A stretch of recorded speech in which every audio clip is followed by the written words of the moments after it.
सोते समय बिस्तर गीला करने के बाद देवेंद्र जी चुपचाप उसे साफ करने में लगे हुए थे ताकि उनकी बहू और बेटा देख न लें।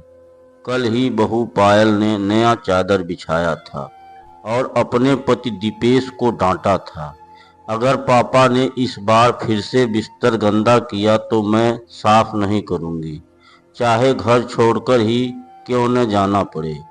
इसलिए कल से बेटे और बहू ने उन्हें ज़्यादा पानी भी नहीं पीने दिया ताकि फिर से ऐसा न हो। 85 साल के देवेंद्र जी की किडनी खराब हो गई है, तब से कभी कभी ऐसा हो जाता था। बेचारे देवेंद्र जी को बहुत अफसोस हो रहा था। जल्दी से उन्होंने चादर हटाई और बाथरूम में जाकर उसे धोने लगे।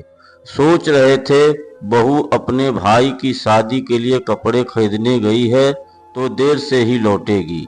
उन्हें भूख भी लग रही थी, पर मन में डर था कि कहीं पकड़े ना जाएं, इसलिए उनके हाथ जल्दी जल्दी चल रहे थे।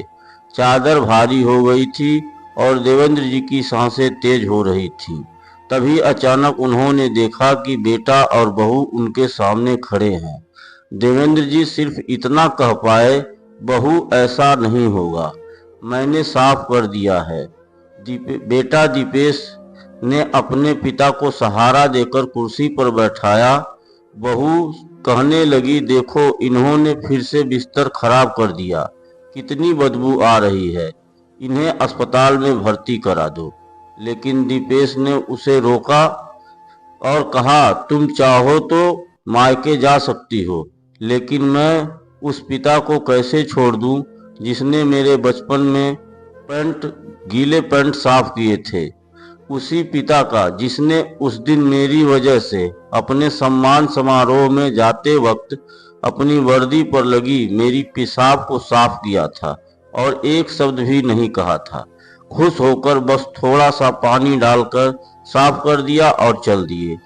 आइए पिताजी, आप तो पूरे गीले हो गए हैं, आपको ठंड लग जाएगी, मैं आपके लिए चाय बना देता हूँ। बेटा सोफे से एक नई चादर निकालकर देवेंद्र जी के बिस्तर पर बिछाने लगा। उसने उन्हें बैठाया, उनके कपड़े बदले, फिर अपने हाथों से चाय पिलाने लगा। देवेंद्र जी के कांपते हुए हाथ उठे और उन्होंने बेटे के सिर पर आशीर्वाद रखा।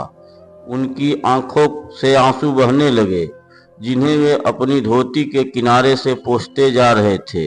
सामने दीवार पर टंगी अपनी पत्नी की तस्वीर की ओर देखते हुए उन्होंने खुद से कहा, देखो बिमला, तुम कहती थी ना कि अगर मैं चली गई तो तुम्हारा कौन ख्याल रखेगा। देखो हमारा बेटा दीपेश कैसे तुम्हारे बूढ़े आदमी का ख्याल रख रहा है। दरवाजे पर खड़ी बहू पायल भी पश्चाताप में रो रही थी। दोस्तों, अगर कहानी अच्छी लगी हो तो आप अपने राय कमेंट में जरूर लिखें और वीडियो को लाइक और चैनल को सब्सक्राइब बिल्कुल करना ना भूलें। आपके छोटे से सहयोग से हमें बहुत बड़ा मार्गदर्शन मिलता है। जय हिंद, वंदे मातरम।